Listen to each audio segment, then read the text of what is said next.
Dobar dan. Pozdravljeni, spoštovane novinarke in novinarji. Začenjamo z novinarsko konferenco po 20. redni seji Vlade Republike Slovenije.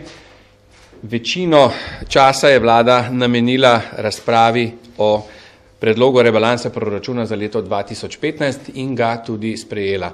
Več o samem dokumentu, podrobnostih in nadaljnem postopku pa seveda minister za finance, dr. Dušan Mramor in pa državna sekretarka magistra Mateja Vraničar. Prosim, gospod minister. Ja, pozdravljeni tudi v mojem imenu. Kot je bilo rečeno, je vlada danes potrdila rebalans proračuna za 2015, ki je v bistvu sprememba tega rebalansa, ki je bil sprejet v letu 2013 na podlagi jesenske napovedi Umarja iz tistega leta.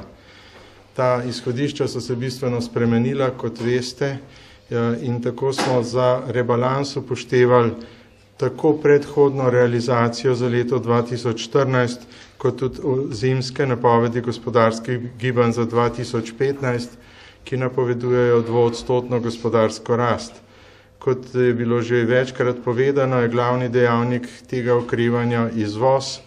V manjši meri se pričakuje, da se bo povečala tudi zasebna potrošnja.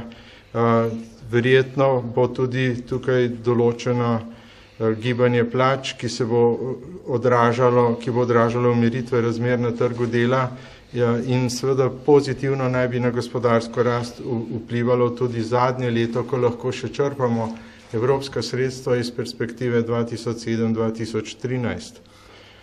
Poleg tega, da so se makroekonomske razmere bistveno spremenile glede na tiste, ki so bile pričakovane leta 2013, je prišlo tudi do precej drugih okoliščin, ki so bistveno vplivale tako na prihodke kot odhodke proračuna za letošnje leto.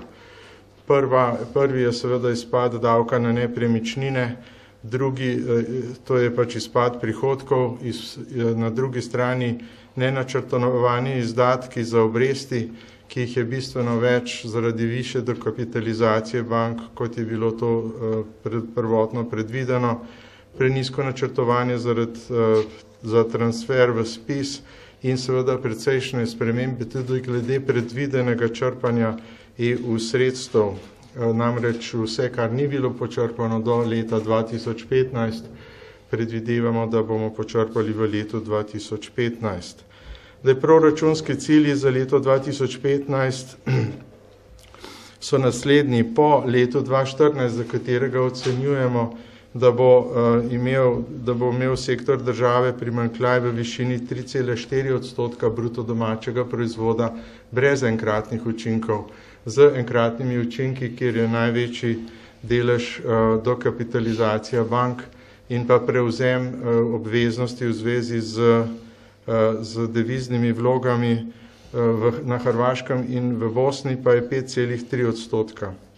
Zdaj, mi sledimo s temi proračunskimi cilji seveda priporočilom pa tudi predpisom Evropske unije in zato imamo predvideno, da bo v letu 2015 cilj doseči primanjkljaj sektorja države po ESA standardih, se pravi po evropskih standardih, pod 3% bruto domačega proizvoda. Na strani proračunskih prihodkov načrtujemo 8 milijard 562 milijonov, kar je za 64 milijonov manj kot v sprejetem proračunu za leto 2015. Največji spad je na strani davčnih prihodkov, zaradi, kot sem že prej omenil, tega neuveljavitve zakona o davku na nepremičnine.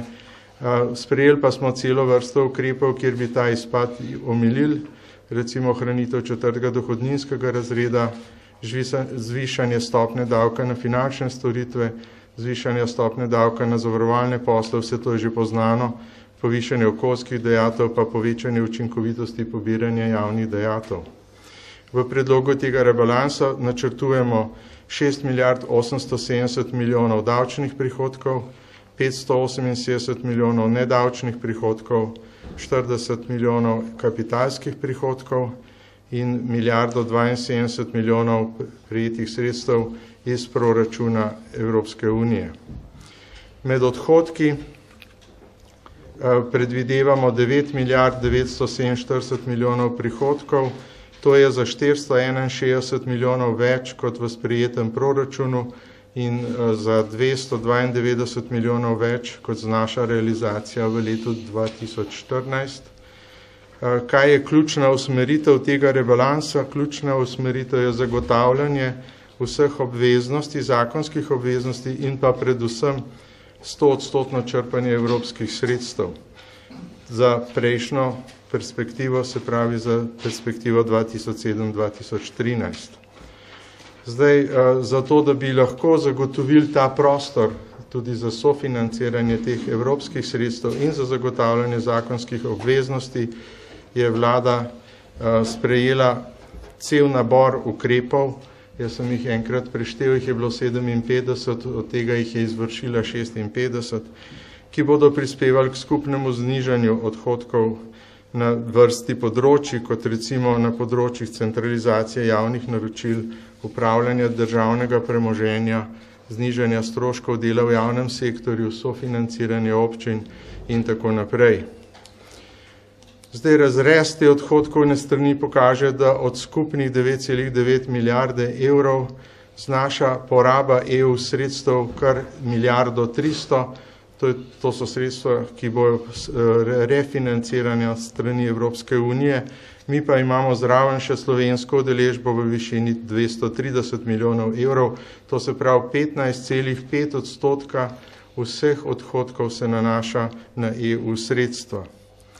Če pogledamo programsko klasifikacijo, kje so tisti največja odstopanja od tega, kar je v sprejetem proračunu, imamo recimo za programe za intervencijske obveznosti, razne rezerve, rezervacije, imamo indeks 134, za varovanje okolja in okoljsko infrastrukturo je, prej ni bil indeks, ampak 134% porabe. Varovanje okolja, sprav za 134% povečanja porabe. Varovanje okolja in okoljsko infrastrukturo za 67% povečana poraba in recimo za zdravstveno varstvo 23%. Ta predlog rebalansa, če pogledamo z vidika strukture odhodkov, glede investicij, materialnih stroškov, transferov in tako naprej, je izrazito investicijsko usmerjen. Tako da glede na leto 2014 imamo za gradnje osnovnih sredstev povišanje za 41% in investicijski transferi se povečujejo za 20%, v povprečju, če skupaj vzamemo, kar bo namenjeno investicijam, bo investicijskih izdatkov za 30% več, kot jih je bilo v letu 2014. Druga zanimivost je, kot veste, se pač obseg dolga Slovenije veča in s tem bi pričakovali, da bodo tudi izdatki za obresti v letu 2015 višji kot v letu 2014, vendar zaradi ugodnih nizkih obrestnih mer načrtujemo, da bomo za obresti namenili celo 35 milijonov manj kot v letu 2014. To je posledica v bistvu več stvari, ki so se dogodile. Kot veste, imamo eno najvišjih gospodarskih rasti v letu 2014, hkrati nam je padla brezposelnost, narastla zaposlenost. Tudi odzivi Evropske komisije na izpolnjevanje predpisov Evropske unije so izjemno ugodni in ne pričakujemo nobenih kazni. Hkrati so nam mednarodne organizacije podelile, kot ste videli, rating agencije višji rating in vse to se je odrazilo v strmem padcu pribitkov na slovenske obrestne mere, kar nam bo omogočalo, da bomo v bistvu zniževali stroške zadolževanja. Vsa ta dogajanja za leto 2015 so seveda zelo pozitivna. Kot veste, bojo nominalno nižji tudi stroški dela zaradi tega dogovora s sindikati. Subvencije bojo nižje predvsem zato, ker bomo del subvencij preusmerili v povratna sredstva. Rahlo se znižuje tudi transfer posameznikom in gospodinjstvom, pa ne zaradi tega, ker bi se zmanjševale pravice do socialnih transferov, ampak zaradi pač boljše gospodarske rasti, manj brezposelnih in s tem se zmanjšuje tudi število upravičencev do teh nadomestil. Zdaj, proračunski primanjkljaj, kot je poznano, pač proračun se dela v Sloveniji po načelu denarnega toka. ESA standardi so po obračunskem toku, se pravi po naši metodologiji po denarnem toku se predvideva, da bo primanjkljaj 1,385 milijonov evrov, kar znaša 3,62% bruto domačega proizvoda. Kar je seveda ključno, je koliko je ta primanjkljaj po obračunskem, se pravi ESA evropski metodologiji, in ko to prevedemo v evropsko metodologijo, bo ta primanjkljaj znašal 2,89% bruto domačega proizvoda. Mi smo načrtovali 2,8, 0,09% je rezultat tega, da pri vseh ukrepih 56, ki smo jih izvedli, je razlika med tistim, kar smo pričakovali učinka in tisto, kar smo dejansko dosegli, bila 41 milijonov evrov, in teh 41 milijonov evrov po upoštevanju vseh sprememb makroekonomskih predstavlja še teh dodatnih 0,09%. Seveda, če se kdo sprašuje, zakaj je taka razlika med deficitom po denarnem toku in deficitom po obračunskem toku, glavna razlika je v tem, da bomo mi že izplačali za tiste, ki bodo črpali evropska sredstva iz našega proračuna, denar vnaprej, od Evropske unije pa bomo prejeli ta denar šele v naslednjih 2 letih verjetno, medtem ko se po obračunskem principu to prizna kot že prihodek letošnjega leta, ker je pač obveznost oziroma terjatev od Evropske unije vzpostavljena v ustrezni obliki, se seveda pri denarnem toku to pozna šele v naslednjem letu. Toliko mogoče za začetek. Rad bi povedal hkrati, da je danes vlada potrdila tudi socialni sporazum, kot je bil dogovorjen, in mogoče bi tukaj z vidika Ministrstva za finance predvsem poudaril tisto zavezo, ki je bila ključna, predvsem za delodajalce, da v letu 2015, in to je tudi v letu razen davka na nepremičnine, ne bo višanja nominalnih davčnih stopenj, in to je del socialnega sporazuma. Hkrati je vlada tudi dosegla dogovor včeraj z občinami in danes ob 3, to se pravi čez pol ure, približno čez 1 uro, bomo imeli tudi svečan podpis na Ministrstvu za finance. Toliko za uvod. Za podrobnosti glede proračuna in drugih tem vezanih na Ministrstvo za finance pa sta seveda na voljo tako minister kot državna sekretarka. Prvi mislim, da se je javil Marko Milenković. Ja, Marko Milenković, POP TV. Samo eno vprašanje, 2,89 deluje vedno zelo blizu, pač meja je 3%, vedno se postavimo zelo blizu te meje, tako buffer, 0,1% je precej majhen. Mislim, ste prepričani, ne bom jih zahteval zagotovila, ampak ste prepričani, da ne bomo šli čez, ker v preteklosti smo šli pol vedno čez? Ja, pač načrt po našem mnenju je realen, seveda vse je samo načrt in za celo leto vnaprej točno vedeti, kakšna bo gospodarska rast, inflacija in vsi tisti elementi, ki vplivajo na proračun, so precej negotovi, vendar, kot veste, imamo na razpolago različne inštrumente prilagajanja znotraj leta. Rebalans je normalen inštrument, ki se uporablja, hkrati pa tudi ima minister za finance določene inštrumente, s katerimi lahko uravnava ta končni deficit. Recimo zadržanje prevzemanja obveznosti, ki je bilo uporabljeno že večkrat. Tako da to so seveda napovedi, računamo, da so ustrezne, posebno, bi rekel, stroga napoved je, čeprav se vam zdi mogoče zelo visoka gospodarska rast 2 odstotka, vendar moramo pa vseeno računati, da gre vsi prihodki v proračun so odvisni od nominalne rasti bruto domačega proizvoda, ne od realne, in ker je pa nominalna rast praktično napovedana enako kot nominalna, zaradi tega, ker je inflacija praktično nič, je 0,1 napovedana za naslednje leto, je to relativno konzervativna napoved.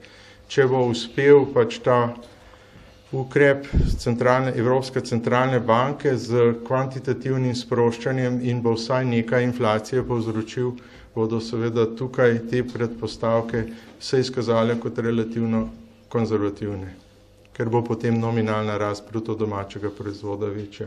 Ampak raj smo načrtovali na teh osnovah. Miha Jenka, Delo. Ja, gospod minister, mene najprej zanima, ali je vlada proračun sprejela soglasno, so bili vsi ministri in ministrice soglasni pri sprejetju proračuna. In kot drugo me zanima glede zadolževanja za letošnje leto. Vlada je sprejela že 15. januarja nek načrt financiranja proračuna, pa me zanima, kako se zdaj ta načrt spreminja s sprejetim rebalansom. Ker tam je bilo predvideno, da imamo celo nek presežek iz naslova predfinanciranja v lanskem letu. Pa me zanima zdaj, kakšen je zdaj obseg dovoljenega zadolževanja letos in ali imamo še vedno presežek od lanskega leta.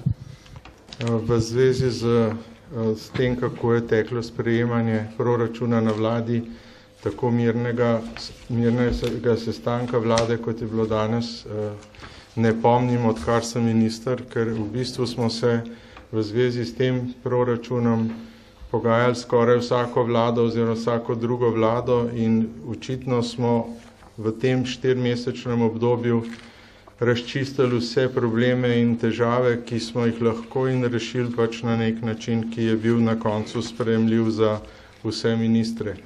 Glede zadolževanja bom prosil gospod Matejo Vraničar, da vam to razloži, samo rad bi pa poudaril, da bo ministrstvo zelo pozorno spremljalo, kaj se dogaja z obrestnimi merami. Veste, da so obrestne mere izjemno padle, posebej za Slovenijo, bistveno bolj kot za druge države, ker sem, moram reči, izjemno zadovoljen z rezultatom, da je Slovenija sedaj bistveno nižje kot je Italija, bili smo nad Italijo in da je na ravni Španije. In če bomo ocenili, da so letos obrestne mere zgodovinsko tako nizke, da je smiselno zadolževanje tudi za predfinanciranje za malo daljše obdobje, bomo vse to izkoristili. Zdaj pa glede točnega načrta, ki smo ga zapisali v ZIPRO, pa prosim. Zdaj, program financiranja, ki je bil sprejet v začetku januarja, je običajen vladni dokument, ki ga je treba, bom rekla, kontinuirano obnavljati. In glede na to, da bo rebalans proračuna v državnem zboru potrjen, upamo, da nekje sredi februarja ali še nekoliko kasneje, je treba za to obdobje pač na podlagi veljavnega proračuna pripraviti in sprejeti program financiranja.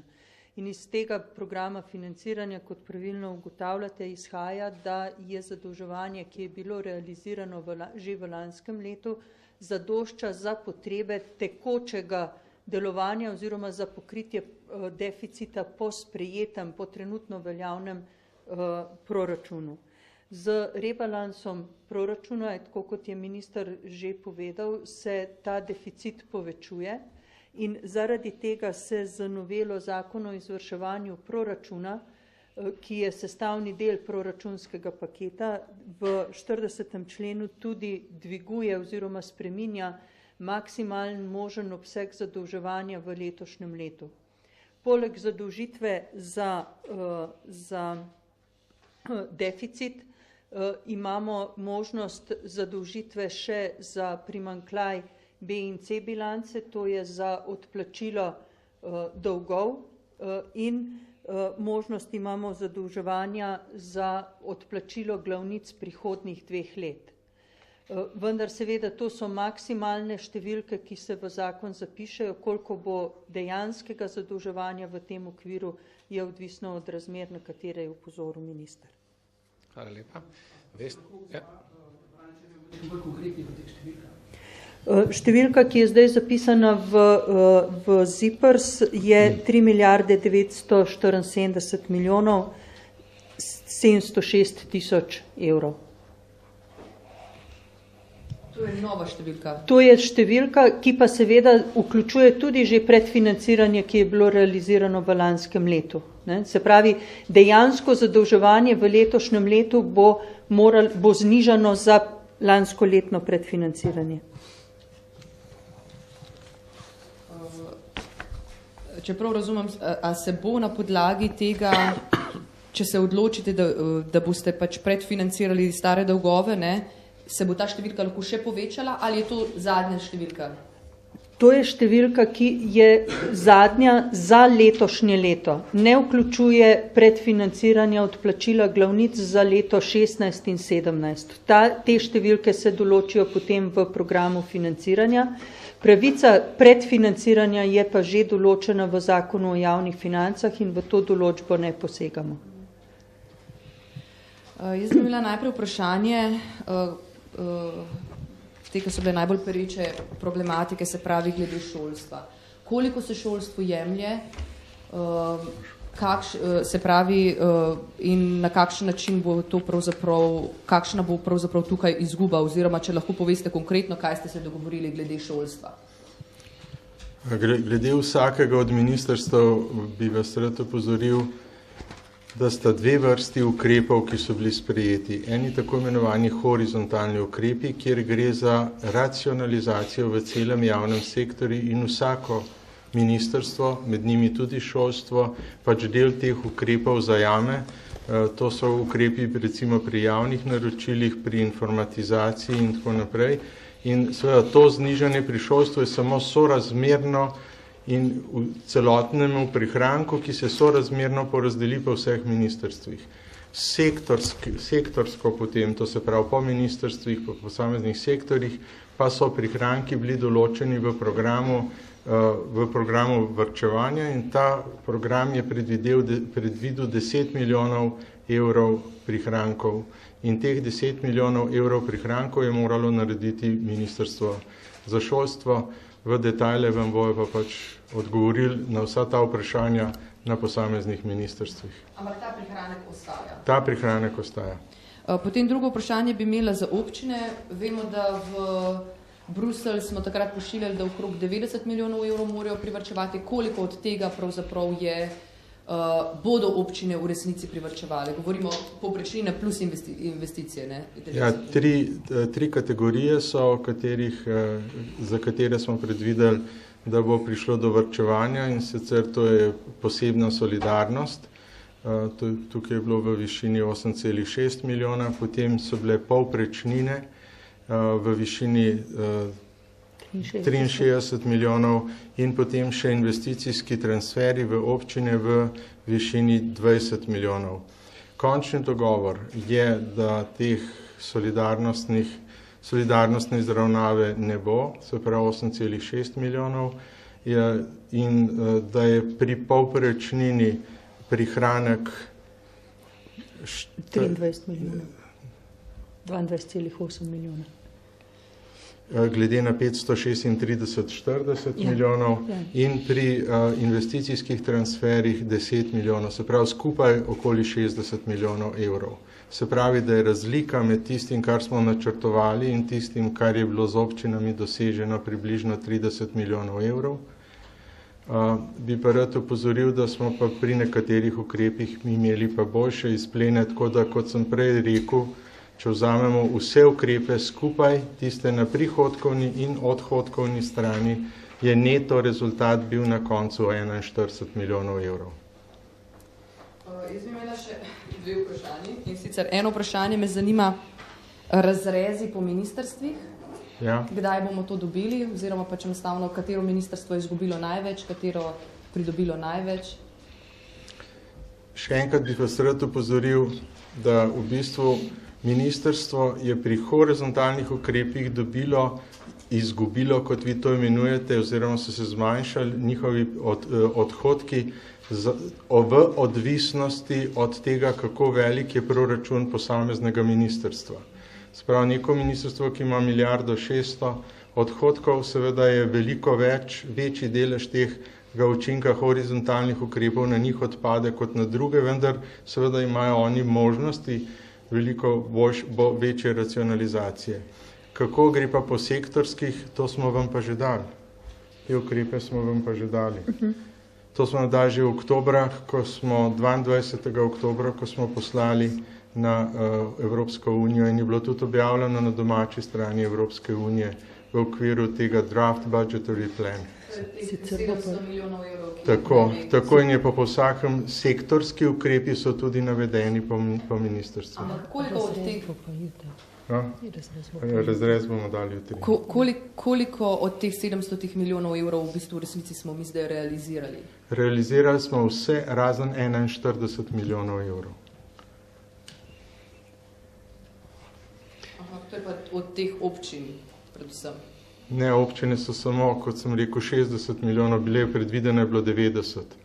Potem so plače, potem so posamezni ukrepi. Samo še eno vprašanje, ker je tema tako zapletena. Skratka, vemo, da morajo zavodi izplačati 3/4 plačnih nesorazmerij, nekateri nimajo tega denarja, zato so na račun dobili samo 1/3. Me zanima, kako naj ti zavodi, kje bojo dobili ta denar, kaj ste jim odgovorili? Da rešujemo zadevo nekaj znotraj ministrstev, nekaj pa med ministrstvi. Bojo ljudje prijeli ta denar? 3/4 je obveznost, seveda. Še kakšno vprašanje? Ja, eno vprašanje. Gospod minister, zdaj govorimo o relativno visoki gospodarski rasti, ugodnih trendih, zadolževanje je relativno ugodno, skratka, brezposelnost je boljša, kljub vsemu imamo pa še zmeri primanjkljaj, ki znaša, bi rekel, 1,4 milijarde evrov. Ja. Zdaj, sprašujem se, kdaj bodo napočile razmere, oziroma ali ocenujete, da bojo znotraj, bi rekel, mandata te vlade, kdaj res napočile razmere, da bomo lahko rekli, imamo primanjkljaj, ki je recimo nižji od milijarde evrov?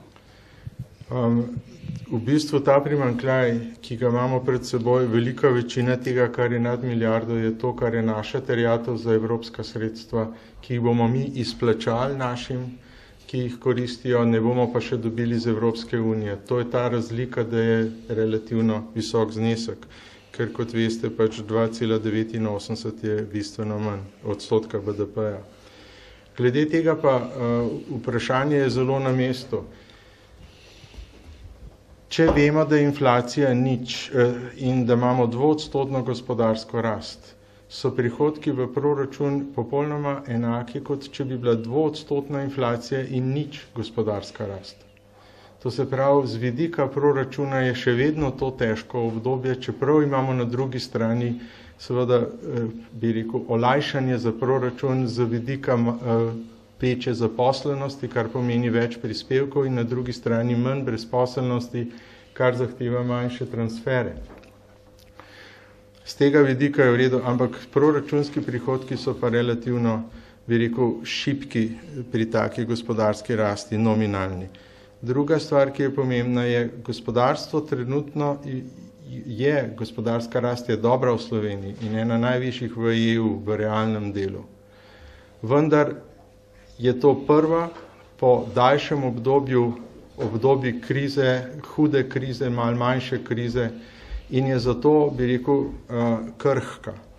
In kar smo mi poskušali s tem proračunom narediti, je to, da smo poskušali ne ubiti gospodarske rasti z prevelikim stiskanjem pri javni porabi.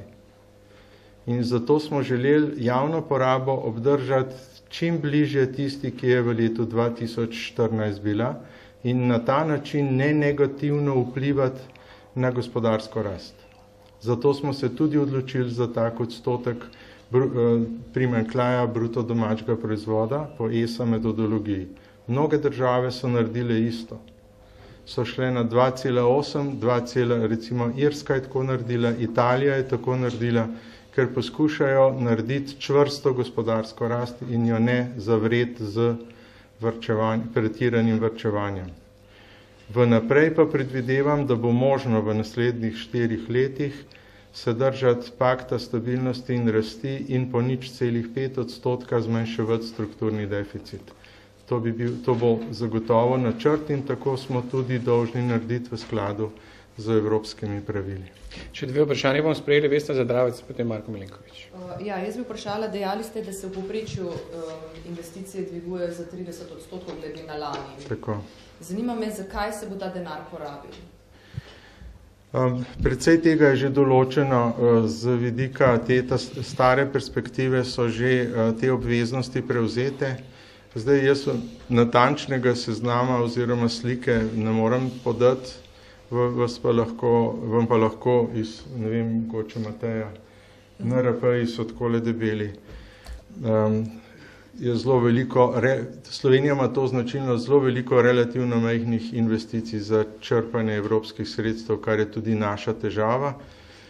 In zaradi tega je tudi ta, bi rekel, multiplikator investicijski relativno nizek, kot bi lahko bil, se pravi, koliko posamezen evrov vložen v investicijo da bruto domačega proizvoda. Zato ustanavljamo posebno investicijsko skupino, ki bo skrbela predvsem za novo perspektivo, ki se začne s črpanjem v letošnjem letu, da bodo investicijski projekti taki, da bojo dali močan stimulus bruto domačemu proizvodu. Bomo prav posebej na to pazili. To, kar je pa v letošnjem letu iz stare perspektive, je pa praktično bilo v lanskem letu že večina določeno. Še zadnje vprašanje, Marko Milenković. Samo še eno načelno vprašanje. Tudi vi ste zdaj omenili varčevanje, da niste hoteli preveč varčevati, da ne bi prizadeli gospodarske rasti. Tako, odhodki se povečujejo, tudi glede na lansko leto, prihodki se zmanjšujejo, a temu res lahko rečemo varčevanje? Odhodki se povečujejo glede na lansko leto, predvsem za tisto, kar nismo izčrpali evropskih sredstev v lanskem letu in bomo letos poskušali do konca izčrpati, kar se še lahko iz prejšnje finančne perspektive. Zato smo tudi dopustili tako dodatno povečanje odhodkov v letu 2015. Če smem... Govorimo o varčevanju, se pa povečujejo pač odhodki oziroma se nikakor ne znižujejo. Če smem v bistvu ravno z tega vidika dopolniti ministrov odgovor, če gledamo realizacijo na integralnih odhodkih, torej to, kar sami financiramo za naše lastne skupne potrebe, predhodna realizacija 2014 je 8 milijard 109 milijonov. Predlog rebalansa to vrstne odhodke nastavlja na višino 8 milijard 64 milijonov, kar pomeni za približno 1% manj, kot pa je bilo realizacije v lanskem letu. Na področju namenskih sredstev ministrstva načrtujejo približno enako porabo kot v lanskem letu, ampak to pomeni tudi, da pričakujejo, da bodo približno enak obseg namenskih prihodkov zbrala, medtem ko se odhodki na področju evropskih sredstev in pa povečujejo za 24% glede na realizacijo 2014. Iz milijarde 52 na milijardo 308. In tukaj je to, kar je minister prej omenil, ključna točka v bistvu povečevanja odhodkov. No, ampak tudi to je treba poudariti. Pri višji gospodarski rasti so lahko večji odhodki, pa to pomeni manjši primanjkljaj. Mi smo primanjkljaj zmanjšali iz 3,4 na recimo 2,9% bruto domačega proizvoda brez enkratnih učinkov. Z enkratnimi učinki pa z 5,3 na 2,9. In to je trend, zaradi katerega je tudi Evropska komisija mnenja, da je Slovenija naredila ogromno v stabilizaciji javnih financ. Prav, bomo tako optimistično končali. Hvala lepa in lepo zdrav.